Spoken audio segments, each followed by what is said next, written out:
कृष्ण जन्मभूमि मंदिर में।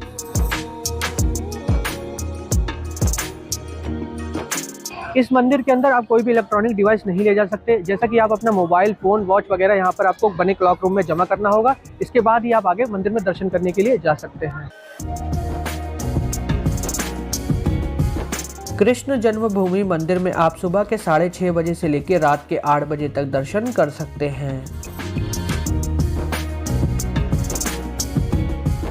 दोस्तों, हमारे सामने आप देख सकते हैं भगवान श्री कृष्ण का जन्मभूमि मंदिर। इस मंदिर के अंदर आज भी वो जेल स्थित है जहां पर आज से करीब 5,500 साल पहले भगवान श्री कृष्ण का कंस की जेल में जन्म हुआ था।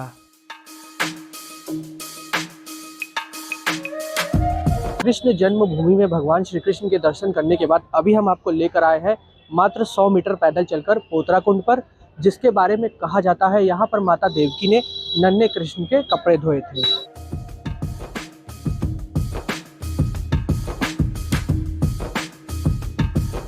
कृष्ण जन्मभूमि मंदिर और पोतरा कुंड के बाद अभी हम आपको लेकर जा रहे हैं मथुरा के द्वारकाधीश मंदिर में।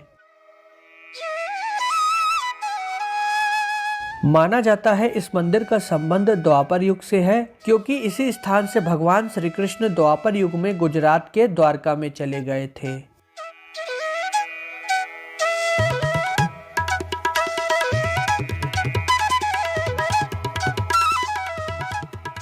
इस मंदिर का निर्माण 1814 में ग्वालियर के गोकुल दास पारिक जी ने करवाया था। वैसे तो मथुरा के सभी मंदिरों में भगवान श्री कृष्ण और राधा जी की प्रतिमा के आपको दर्शन होते हैं, लेकिन इस मंदिर में भगवान श्री कृष्ण के साथ रुक्मणी जी विराजमान हैं। मंदिर में दर्शन करने के लिए आप सुबह के 6:30 बजे से लेकर दोपहर के 11 बजे तक और फिर शाम को 4 बजे से लेकर शाम के 7:30 बजे तक दर्शन के लिए आ सकते हैं। द्वारकाधीश मंदिर के बाद अभी हम मात्र 100 मीटर पैदल चलकर जा रहे हैं यमुना नदी के किनारे स्थित विश्राम घाट पर। यमुना नदी के किनारे स्थित मथुरा के विश्राम घाट पर भगवान कृष्ण ने कंस का वध करने के बाद इसी स्थान पर विश्राम किया था। इसी वजह से इस घाट को विश्राम घाट के नाम से जाना जाता है। सभी कृष्ण भक्त इस घाट पर आकर यमुना नदी में स्नान करने के बाद यहीं पर बने मंदिरों में दर्शन करते हैं। यहाँ पर शाम को 6 बजे के बाद यमुना नदी की आरती भी होती है, तो आप आरती में जरूर शामिल हों।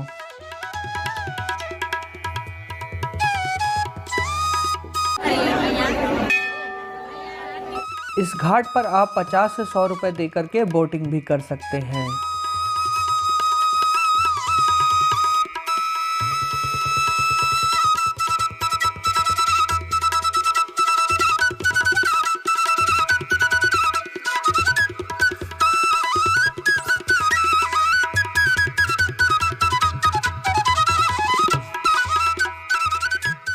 विश्राम घाट के बाद अभी हम आपको लेकर जा रहे हैं उस स्थान पर जहां पर आज से करीब 5,000 साल पहले कंस का किला हुआ करता था। दोस्तों, इसे कंस किले के नाम से जाना जाता है।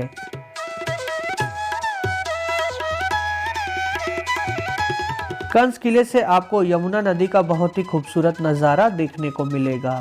मोहम्मद गजनवी और मोहम्मद गौरी ने इस किले को कई बार तोड़ा। करीब 15 से 20 बार इस किले का टूटने के बाद निर्माण हुआ। अकबर के दरबार में रहे सूबेदार राजा मान सिंह ने इस किले का आखिरी बार निर्माण कराया।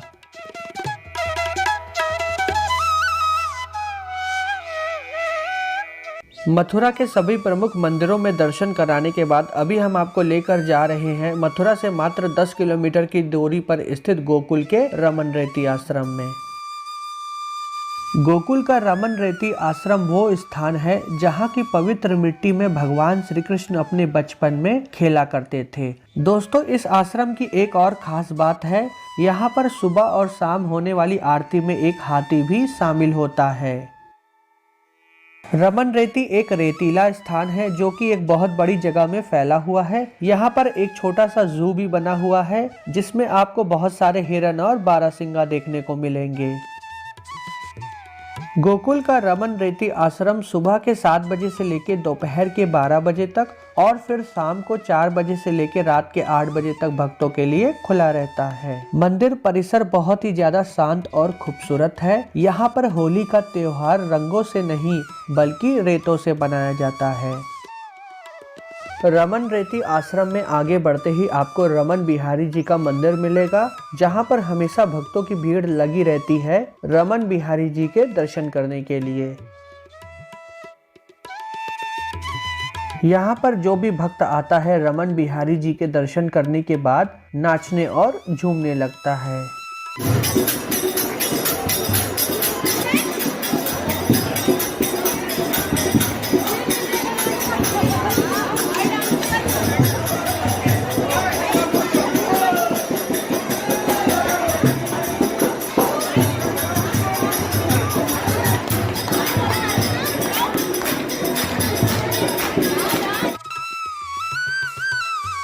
दोस्तों आप यहाँ पर देख सकते हैं सभी भक्त यहाँ की पवित्र मिट्टी में लेट रहे हैं। मान्यता है यहाँ की रेत आपके कपड़ों में चपकती नहीं है, चाहे आप इसमें जितना भी खेलें।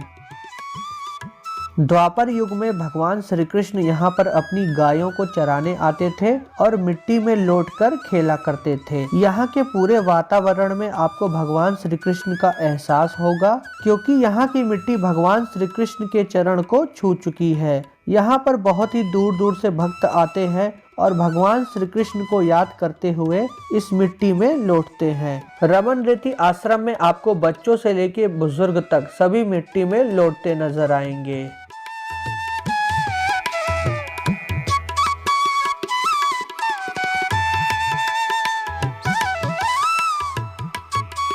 इस आश्रम में साधु संतों के रहने के लिए विशेष प्रकार की कुटिया भी बनी हुई है, जो कि देखने में बहुत ही ज्यादा खूबसूरत लग रही है। भारत में प्राचीन काल में जैसे कुटिया बनाई जाती थी, यहाँ की भी कुटिया ठीक उसी तरह बनाई गई है।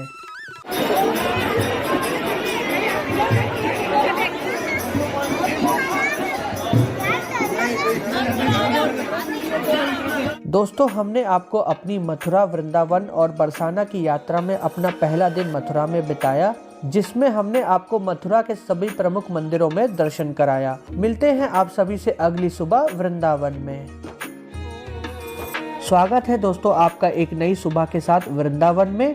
अभी हम आ चुके हैं वृंदावन में और आपको वृंदावन के सभी प्रमुख मंदिरों में लेकर के जाने वाले हैं दर्शन कराने के लिए। फिलहाल दोस्तों सबसे पहले हम जा रहे हैं वृंदावन के बांके बिहारी मंदिर में दर्शन करने के लिए।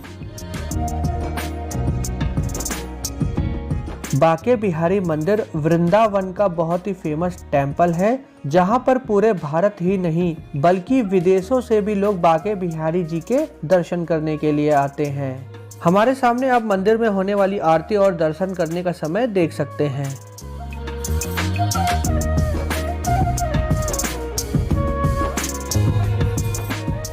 बांके बिहारी जी का जो विग्रह है वो मानव निर्मित नहीं है, बल्कि वो विग्रह वृंदावन के निधिवन में प्रकट